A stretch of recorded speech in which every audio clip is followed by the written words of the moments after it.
But moving on, Dave, the next team, they're the team I'm really high on. And like, if I'm going to have a second Eastern Conference team that's going to make the playoffs next year, yeah, the Atlanta Hawks are that team, Dave. The Hawks, I have loved everything that they've done. Like you talking about the Blazers, who we're going to talk about also on this show. Yeah. I love everything the Hawks did. So Danilo Gallinari, 3 years, $61.5 million. Rondo on a 2-year deal, $15 million. Chris Dunn on a 2-year deal, $10 million. Right now, unless things have changed today, Dave, I haven't seen anything. They offered Bogdan an offer sheet for 4 years, $72 million. So if the Kings want to match that, they keep it. Otherwise, Bogdan goes to the ATL. And then today, Solomon Hill getting signed to the Hawks as well. Like Milfence added in our Discord, basically some more bench defense. Like, I have absolutely loved what the Hawks have done. Like adding on Onyeka Okongwu in the draft. Basically, adding on Danilo Gallinari gives you more shooting from the outside. Rondo is pure defense. Dunn is like... Rondo has a 3-ball. He has a 3-ball, but like, I'm looking at this from a value of like, now either Rondo or Dunn next to Rondo Trae just Young. points the hand and goes, rings? Exactly. Like, I'm coming here with rings. But so like, you'll respect what I tell this locker room. He is the student of the game and perhaps smarter than their head coach guy. I don't even think he needs to demand. Massive. I don't think he'll demand respect. I think he'll just be giving it like Vince Young was. Well, I think now not Vince Young, Vince Carter. I'm football. Like, going football. No, with his most recent ring, I think that's balanced out his reputation in the league. I think for a while there, post Mavs time, fans and players were kind of bagging him still on that shit. But clearly, he is a consummate professional, one of the smartest players in the league, and I think that Trae Young has a lot to learn from him. Trae Young's passing ability plus Rondo's brain, like if you could just put that together, woo, that's terrifying. The only question is, though, Dave, is what is, like, everyone was talking before free agency. What does everything mean for John Collins? After free agency, do they keep him or move him? That's my big thing. Like, you got Onyeka Okongwu that's going to need a spot. Like, you've got Danilo who can go 3-4. You think so? Onyeka off the bench? I think so. Because the rumor is John Collins wants a max contract as well. Which the Hawks, are you going to give John Collins a max contract? I wouldn't yet. I would wait to see how this starts. There's no time constraint in this one. This is a situation where they can go into the season with John Collins on his current deal. This is not like he has to be signed or otherwise he's not playing games. Yeah. So play it out because they have a lot of lineup options out there with young guys, old guys, and a great mix of vets mixed in. So like, I like what they can do. I think John Collins right now is in their starting lineup, but I could easily see him falling back. I think that, again, Gallo will be happy to play in the second unit. He doesn't care. Like he's just professional. He's a sharpshooter for life.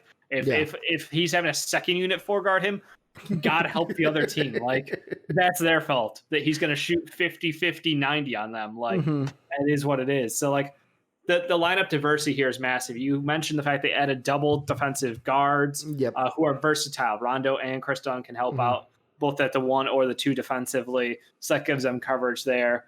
They still have one of the brightest stars up and coming that I'm hoping for in Cam Reddish. Like there are just so many good pieces on this team. Now they're incredibly deep. They've got a good mix of young and old. I really want to see what you're right. The John Collins thing, he doesn't fit. Yeah. But that doesn't mean he has to leave now. He could be good value for something mid-season. He could be draft value. He could be anything. Like he could be a boat. You know how much we always want a boat. He could be a boat. Because like for me, the one team when I was talking about like the John Wall, Blake Griffin kind of 3-team deal, my original vision was adding the Hawks into it to where the Pistons would get John Wall, John Collins would go to the Wizards, and then Blake would be heading to the Hawks. Now, yet again, that means Onyeka is on the bench, but I feel like a guy like Blake Griffin at the 4 would fit in a little bit better with this team than a John Collins. Mainly because they're not that dissimilar. Blake obviously has better upside, and Sophie, we don't want Wall. I know you don't. I'm done working that out. Yeah, they've got Killian Hayes now. They're happy. But no, I think that look, John Wall deal. No, I'm not including this Atlanta team in a 3-team deal to flip for power forwards. Like they've got to figure out if Onyeka is a 5 or a 4 at this level, or if he's a tweener. Like they still have Capella, right? Is he not? They do. They've got Capella. He's at the 5. Like, there's been a billion moves. I need to check my roster. I need to update roster sheets. The move that they did was they were in a deal with the Pistons to where Tony Snell is on the team because of a deal they did with the Pistons. But that didn't sound like... right now, ESPN has their starting 5 as Trey, Herter, Gallinari, Collins, Capella. With basically then Rondo, Reddish, Dunn, Hunter, Okongwu, and I'm missing one, Fernando, and Solomon Hill all coming off the bench. I mean, shit, that second unit sounds pretty good. So like that's, I'm good with that. I'm 100% good with that. They've got versatility and they can switch multiple of those guys. Like we talk about Cam can play 2-3 and he can defend 4s. We talk about Kevin Herter. He's a capable off-ball handler. And then obviously DeAndre Hunter, who is just a versatile wing 3-and-D player. So yeah, they've got a lot of nice pieces. Good future, and I like the vets they added. So I don't know about Gallo at the 3. I know he can play it offensively, but defensively, having Gallo and John Collins next to each other could be a fucking problem. Just putting it out there. To me, it depends on what we see from Cam Reddish. Like, if Cam Reddish makes a leap, he's in at the 3, Gallo's at the 4. If he's bubble Cam Reddish and better, I am telling you, Dave, this Hawks team, like, I know we talked about in our mock drafts going forward where it's like, oh, they want to add now. They want to do things now in order to win now with Trae Young. And that's like, they get on Onyeka Okongwu, and I was like, I'm sitting there, I'm going,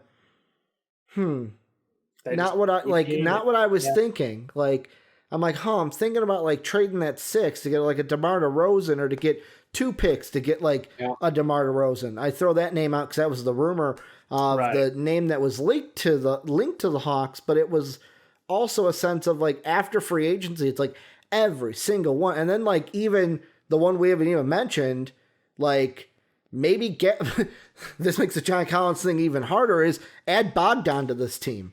Bogdan's at the 3, then Danilo's at the 4, Bogdan's at the 3, John Collins coming off the bench. Like, Bogdan's a better 2. Bogdan's really good too. All right, so that moves Herter to the bench. Yeah, and Herter should be a bench player. Yeah. Herter on the bench is good because if you run a Chris Dunn lineup, you want Bogdan or Herter next to him. Like it gives them that kind of versatility. Again, it's puzzle pieces. Chris Dunn brings you defense. Bogdan brings you additional passer. Herter is similar to Bogdan but worse. Like they've got some similarities there. So and like Soapy brings up the point of like, to be fair, Collins isn't a terrible defender. He just sucks at guarding the 3-point line. Right, he can't guard in space. Here's the problem with that, though. You already have you drafted Onyeka Okongwu. His big thing is he's got to do the same thing. He's really good at rim protecting, good at rebounding, got to work at defense in space. You got Clint Capella, who could guard around the rim. Like, it's like you need someone who can guard 4s on the outside. I think the hope is Onyeka will develop that, or John Collins will develop that. Either one of them just needs faster feet to get out there. Is Danilo's defense good on the outside? Danilo can guard 4s decently well. Yeah, he can't guard 3s on the perimeter though. They will.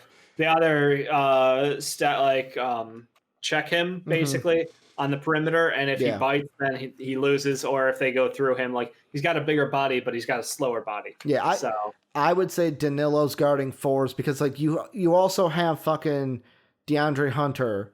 Who can, to me, I would want him guarding 3s. He can guard 3s or 4s. Yeah. I mean, that's the thing. So they've got, I think, all the right pieces. Just they got to figure out who fits on the floor together and how those rotations will work. So it's a lot of trust in the front office and the coach. Yeah, they're my favorite new team in the East, and I think they're going to be the 8th seed. They had an A+ offseason. A+ offseason. Yeah, I totally think they're the 8th seed.